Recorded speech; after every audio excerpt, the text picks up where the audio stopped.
and scientific method. Let's watch this.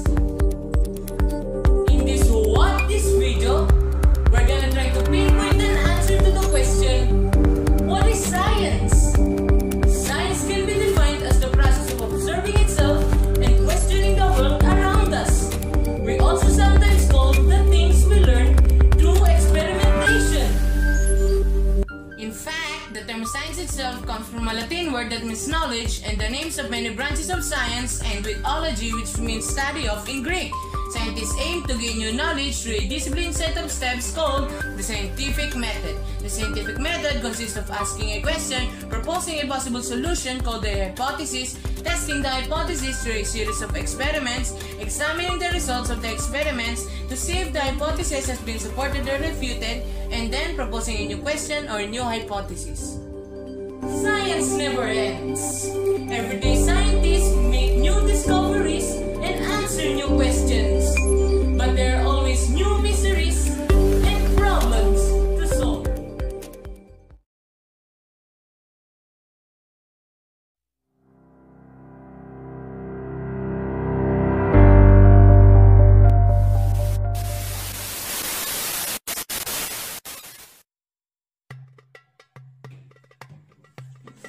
Prof. Sean, pasensya na, nalito ko. Ready na ba tayo? Yes, we are having our experiment about solubility. How much is too much? Okay ba yan? Okay. At ang mga gagamitin natin variables sa solute ay sugar, salt, powder juice, and oil. Yung water naman ay gagamitin natin as our solvent. Kaya muna po. Ako natin gagawin yan. Magkakaroon tayo ng 4 na set for our experiment. Pero, bago yan, here are the things that we need. 3½ teaspoon sugar, 3½ teaspoon powder juice, 3½ teaspoon salt, 3½ teaspoon oil, measuring spoon glass, and 6 cups of water. Okay, so let's start. Our problem will be how much each of our variables can be dissolved in a given solvent of 1/2 cup of water. Ano kaya ang pwedeng mangyari? Ako, Prof, palagay ko, mas dadamihan natin yung variables. Mas may hirapan mag-resolve. Ito, Prof, hahanga ka sa sagot ko. Kung hahaluin nating mabuti ang bawat solutions, mas madali itong ma-dissolve. Pwede. Or, pwede rin naman, yung sugar, salt, and powder juice, madidissolve yan. Pero yung oil, I doubt. So those will be our hypotheses. Hypothesis 1, adding more solutes in 1/2 cup of water, the harder it dissolves. Hypothesis 2 is stirring thoroughly of solutes to 1/2 cup of water makes it easier to dissolve. Hypothesis 3, using sugar, salt, and powder juice will dissolve completely in 1/2 cup of water while oil does not dissolve at all. Oh, ano ba hinihintay natin? Simulan na natin! Okay, so umpisahan na natin sa sugar as our solute in set A. So meron tayong 3 baso. Sa unang baso ay lalagyan natin ng 1/2 teaspoon ng sugar. Tapos, sa pangalawang baso naman, ay lalagyan natin ng 1 teaspoon ng sugar. Tapos, sa pangatlong baso naman, ay lalagyan natin ng 2 teaspoons ng sugar. Prof, lalagyan ko na ng tubig. Oo, lagyan mo ng tubig. Pero Prof, gano'n dapat karaming tubig? Kailangan natin maglagay sa bawat baso ng 1/2 cup ng tubig.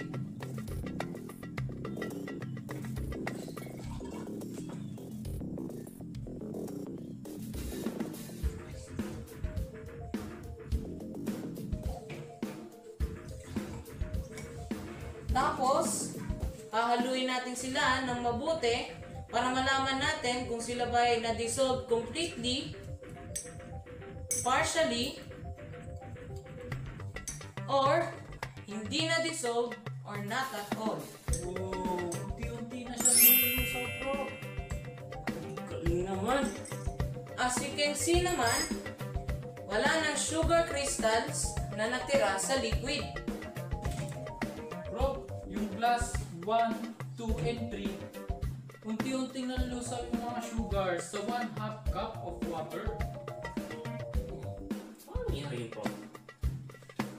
Kasi nga, isang given solute natin at maximum 2 teaspoon of sugar ay kaya pa rin i-dissolve ng ating given solvent or specific solvent na 1/2 cup of water. When water dissolves sugar, it separates the individual sugar molecules by disrupting the attractive forces. Sugar is aqueous in water, therefore, it dissolves in water. By definition, aqueous solution is a solution in which the solvent is water.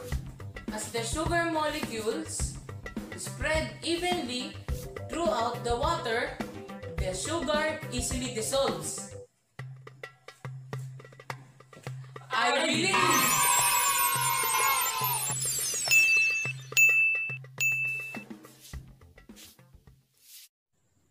Okay, Prof. Pwede na ba nating umpisa ng ating set B? Yes, same procedure po tayo, kaya lang, ang gagamitin naman po natin ay salt as our solute in this set. Oo. So, Prof, pwede ko na lagyan ng tubig? Wait lang. Lalagyan muna natin ang salt. Ah, okay. So, gaya nga na sinabi ko kanina, same procedure po tayo. So, sa unang baso, lalagyan natin ng 1/2 teaspoon ng salt. Sa pangalawang baso naman, ilalagyan natin ng 1 teaspoon ng salt.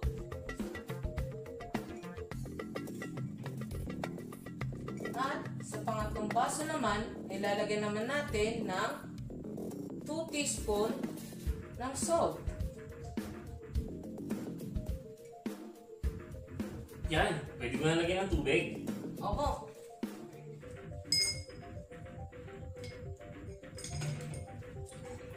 Tapos, lalagyan ulit natin ng 1/2 cup of water.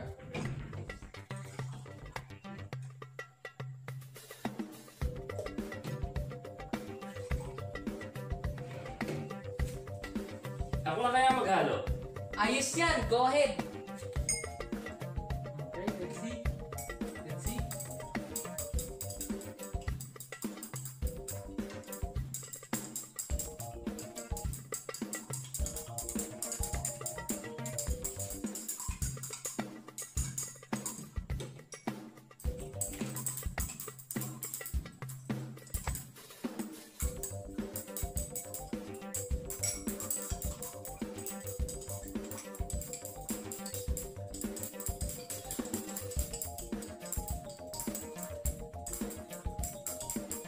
Hindi na siya nilulubos, oh. Prof, yung glass 1 and 2 natin is completely dissolved. Pero, itong glass 3 natin is partially dissolved lang.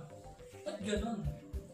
Alam mo, Prof, napansin ko din, mas mabilis ma-dissolve yung sugar kaysa sa salt. Bakit kaya ganun? Fact is, for given solvent, yung iba kasing solute have greater solubility than others. Ngayon, sa experiment natin, kung mapapansin nyo, yung sugar ay mas soluble sa water than the salt. But the sugar has its upper limit on how much can dissolve. When salt is mixed with water, the salt dissolves because the covalent bonds of water are stronger than the ionic bonds in the salt molecules. Water molecules pull the sodium and chloride ions apart, breaking the ionic bond that hold them together.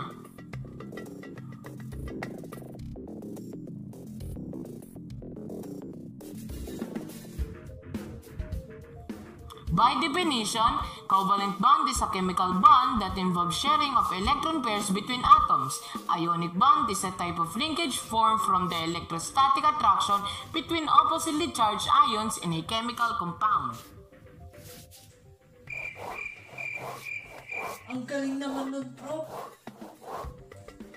Pero tandaan natin na kung dadagdagan pa natin ng dadagdagan yung 2 teaspoon ng salt, ay hindi na kayang i-dissolve ng 1/2 cup of water. Kasi nga, yung given solvent natin ay may limit lang na kaya niyang i-dissolve. I believe.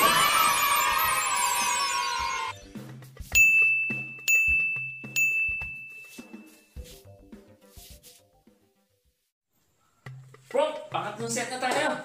Yes, the same procedure po tayo. Kaya lang, let's see naman kung ano ang mangyayari kapag powder juice ang ginamit natin as our solute in this set. Okay, umpisahan na natin, Prof. Okay, kaya nga pa ng sinabi ko, meron tayo ulit 3 baso. Tapos, ito ay lalagyan natin ng 1/2 teaspoon ng powder juice. Ito naman ay 1 teaspoon. At ito ay 2 teaspoon. Okay, Prof. Ako naman maglalagay. Okay.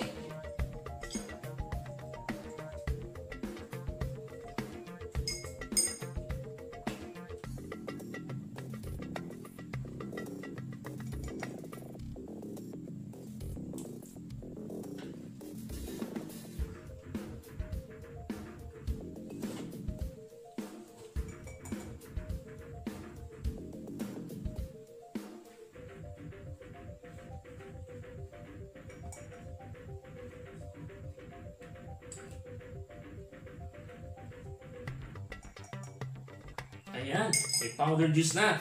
So lalagyan mo naman ngayon ng water. Tapos, lalagyan ng 1/2 cup of water yung 3 baso.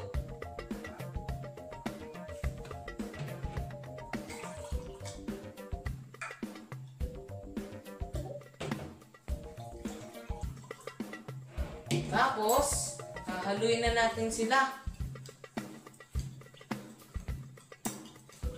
Prof, ang bango naman yan. Parang gusto ko nang inumin ah.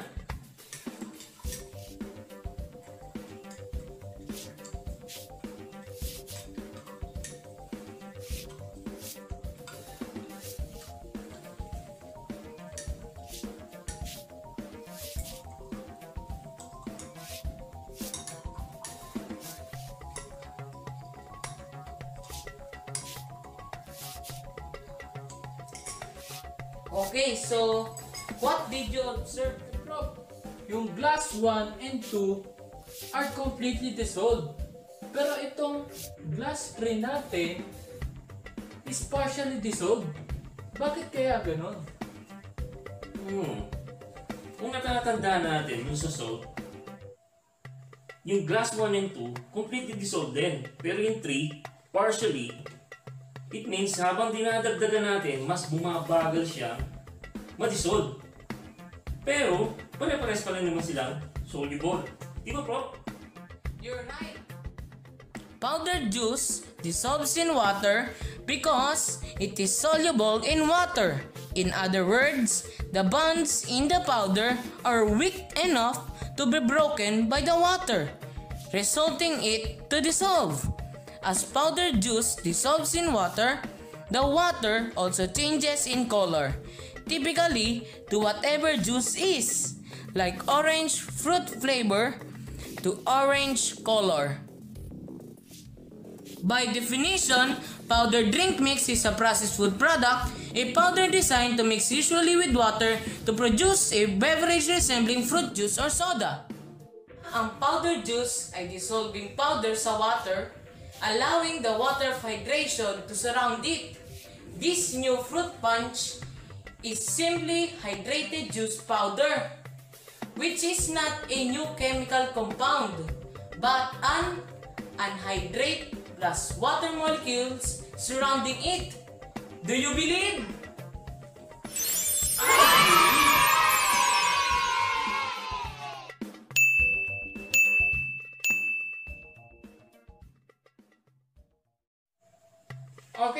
Last set na tayo, Prof.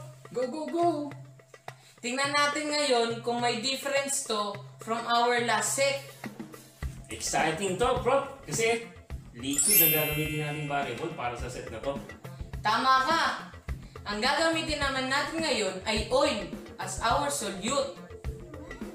So, let us pour 1/2 teaspoon ng oil for glass 1.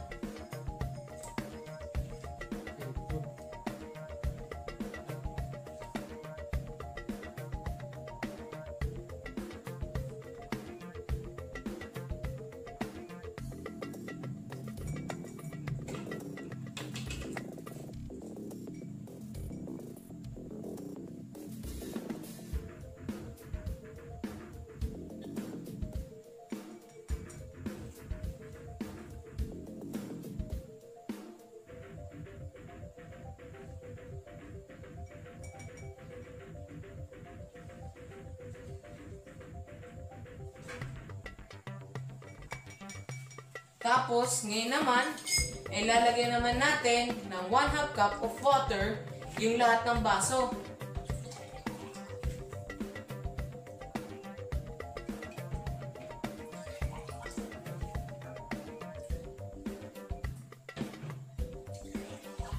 Tapos, ngayon naman, ay hahaluin na natin.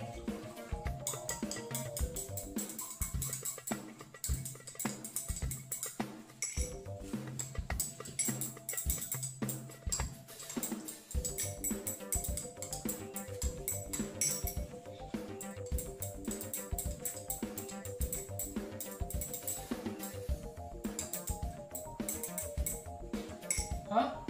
Ba't ganun, Prof? Kahit anong gawin nating halo sa glass 1, 2, and 3, ay hindi siya nadidissolve. Oo nga, Prof. Oh. Nasa ibabaw lang yung oil. Fact is, yung oil and fats, wala silang polar part. And para ma-dissolve sila sa water, they would have to break some of water's hydrogen bonds. Kaya lang, water does not have the capacity to do this. So the oil stays separate from the water. Oil is hydrophobic or water-fearing. Instead of being attracted to water molecules, oil molecules are repelled by them. As a result, when you add oil to a cup of water, the two don't mix with each other. Also, oil is less dense than water.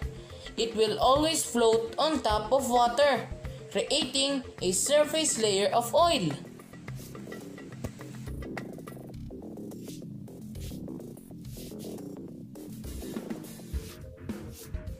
By definition, hydrophobic literally means the fear of water. Hydrophobic molecules and surfaces repel water.